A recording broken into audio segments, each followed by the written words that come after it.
Bene, oggi siamo in Piazza Libertà a Udine, vogliamo parlare proprio di libertà e per parlare di libertà, dei problemi che ci sono oggi sul tappeto nel quadro geopolitico internazionale, ho chiamato un amico, Paolo Pascolo, che è un professore emerito dell'Università di Udine, l'ingegner Pascolo, che adesso lo troveremo proprio qui e vedremo un momentino cosa ci dice della questione, per esempio, dell'Ucraina. Ecco, professor Pascolo. Innanzitutto benvenuto qui. Grazie, alla nostra trasmissione di Mixed, che è molto interessante, e siamo qui in Piazza Libertà, quindi dovremo parlare un po' di libertà. La libertà è messa un po' in discussione dopo l'invasione della Russia nella terra ucraina e quindi tutta la comunità internazionale è molto sensibile a questo problema, però bisogna capire anche le ragioni. La prossima puntata invece, lei me lo promette, parleremo di Israele. Innanzitutto vediamo adesso la questione ucraina. La questione ucraina è molto complicata. Se noi ci soffermiamo sulla narrazione televisiva degli ultimi periodi, è chiaro che vediamo un Putin che decide di invadere una pacifica nazione. In realtà, se vogliamo capire, e dobbiamo capire, dobbiamo partire dalla dissoluzione dell'Unione Sovietica, perché è da lì che si innescano i meccanismi che porteranno poi alla situazione attuale. L'Unione Sovietica aveva collegato le repubbliche e le repubbliche erano di fatto delle entità amministrative, quindi il concetto di confine non era così come lo immaginiamo noi. È un concetto un po' alla Schengen, no? In cui tu entri, esci, vai, eccetera. Con la dissoluzione dell'Unione Sovietica alcuni stati hanno cominciato a creare delle entità autonome anche dal punto di vista organizzativo. D'altra parte l'Unione Sovietica perché è collassata? Perché si è trovata in un default economico, non è che è collassata perché non sapevano cosa fare la mattina.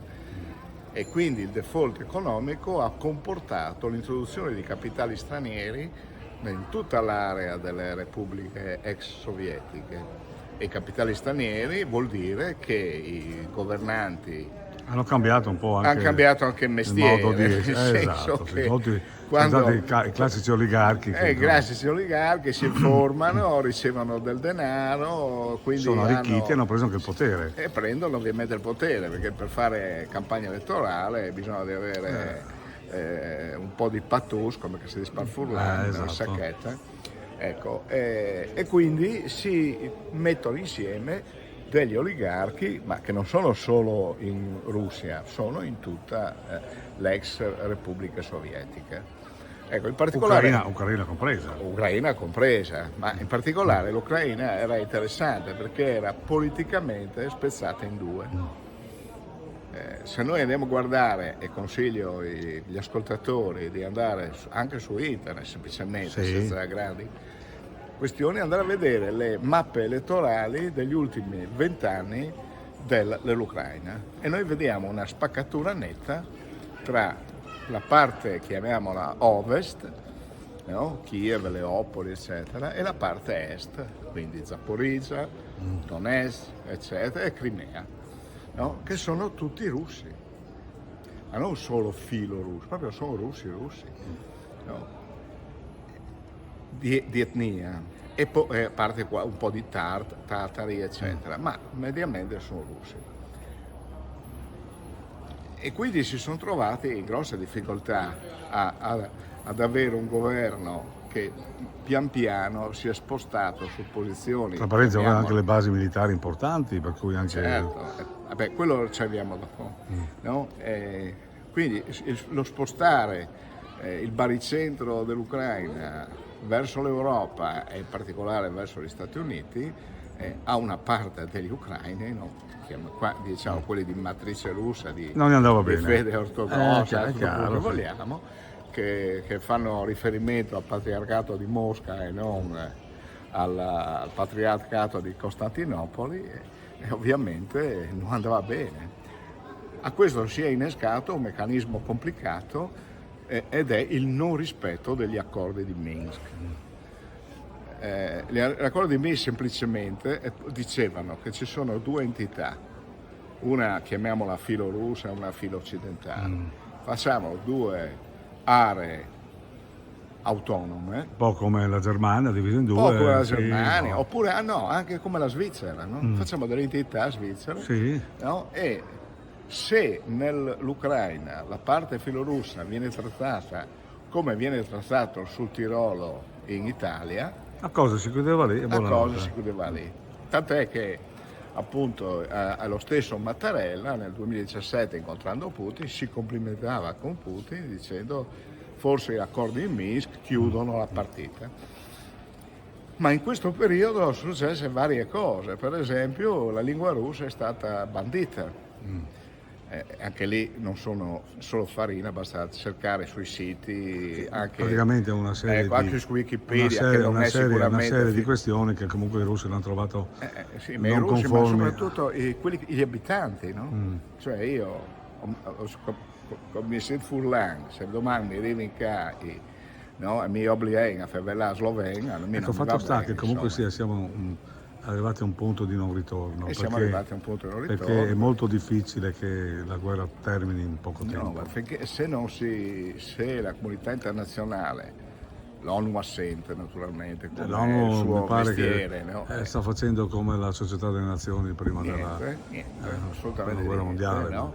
Non si tira una linea di demarcazione fra quelli che si ritengono russi o comunque sono filorussi e quelli che non si ritengono russi, e si istituiscono due entità autonome, non necessariamente dipendenti dalla Russia o dipendenti, no?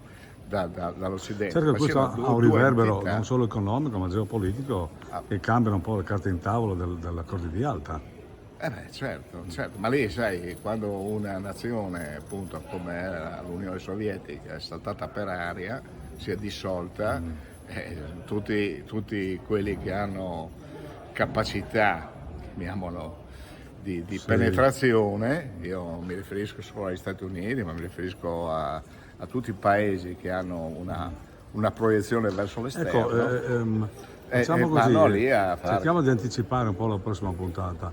La questione israeliana in questo momento, che è una questione veramente grave, perché insomma abbiamo visto che una parte del Medio Oriente si è ribellata, ma a mio modo di vedere c'è una guerra interna anche nel mondo islamico, quindi c'è in vista degli accordi Arabia Saudita e Israele forse hanno scatenato questa guerra, ma però... Ma non credo che sia tanto quello. Il problema è che quello che è mancato in questi anni è che il generale Sharon, quello che fu chiamato il boia di Sabra Shatila, aveva capito che attraverso l'armi non si risolveva il problema e aveva iniziato a impostare una politica serie di negoziale. negoziati che era, insomma... Ecco, quello si è ammalato, è andato a finire in ospedale, Quindi è partita un'altra leadership che... Poi non è finita, c'è stato Rabin è stato ammazzato, un altro che aveva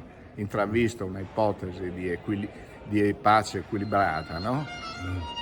Certo che adesso gli Stati Uniti sono su più fronti, no? Questa è la novità, no? Gli Stati Uniti sono su più fronti. Certo, ma sai, gli Stati Uniti hanno diciamo, loro si ritengono i gendarmi del mondo, in realtà anche loro sono gli economisti del mondo, no? Sì, insomma, diciamo che il mondo sta attraversando... La loro economia è subordinata al caos che diciamo c'è. Che il mondo sta attraversando un momento di riorganizzazione, chiamiamolo, della certo. parte geopolitica. Abbiamo solo il Papa che grida nel deserto in pratica perché vuole la pace, ma la pace Sai, bisogna farla in due, no? Il problema è che quando chi comanda è il mercato e non la politica, no? Il mercato è acefalo, no? Perché deve far tornare i conti di bilancio. Allora se fai canottiere devi far vendere il numero di canottiere per mantenere sull'azienda. Se fai armi devi vendere armi perché... E mi pare che è un argomento che l'argomento, va per la maggiore in questo esatto, momento. che l'argomento clou della faccenda, no? E lì c'è un problema anche dell'Europa. Mi avvio alla conclusione. Sì. L'Europa, a partire da Giscard d'Estaing, poi Hollande, poi la Merkel, prima ancora l'altro presidente francese, avevano cercato di fare un accordo, Mitterrand, mi riferivo a Mitterrand, a un accordo strategico che andasse dall'Europa fino alla Kamchatka, no? Dicendo: tu Russia c'è il petrolio, no? e le fonti energetiche, noi abbiamo macchine, televisori, lavatrici, eccetera. Ti do auto, esatto. E la cosa stava funzionando, no? Stava funzionando, ma questo immediatamente escludeva una parte del mondo, no? Che erano gli Stati Uniti, che stavano andando in depressione, perché la faccenda è semplicissima. Adesso guardiamoci in casa, le televisioni o sono giapponesi o sono coreane o sono cinesi. Anche le auto mi pare stanno andando verso questo. I telefonini così, la Fiat per salvare la Chrysler l'abbiamo svenduta, ecco. Le canottiere ce le fanno in Bangladesh, le mutande ce le fa il Pakistan. Sì, quindi... Cioè non è che abbiamo, a parte qualche Harley Davidson, non è che abbiamo bisogno di tanto America, no? Più. E quindi questo meccanismo economico sta saltando. Bene, allora abbiamo fatto una prima puntata, professore, ci vediamo più avanti per la seconda puntata. Grazie alla tua partecipazione. Un saluto a tutti. Allora, abbiamo sentito il professor Pascolo sulla questione che riguarda un po' la geopolitica del mondo, che sta cambiando dall'Ucraina a Israele. Ci saranno delle puntate dove cercheremo di capire dove stiamo andando, quindi vi do naturalmente appuntamento alla prossima puntata e naturalmente seguiteci.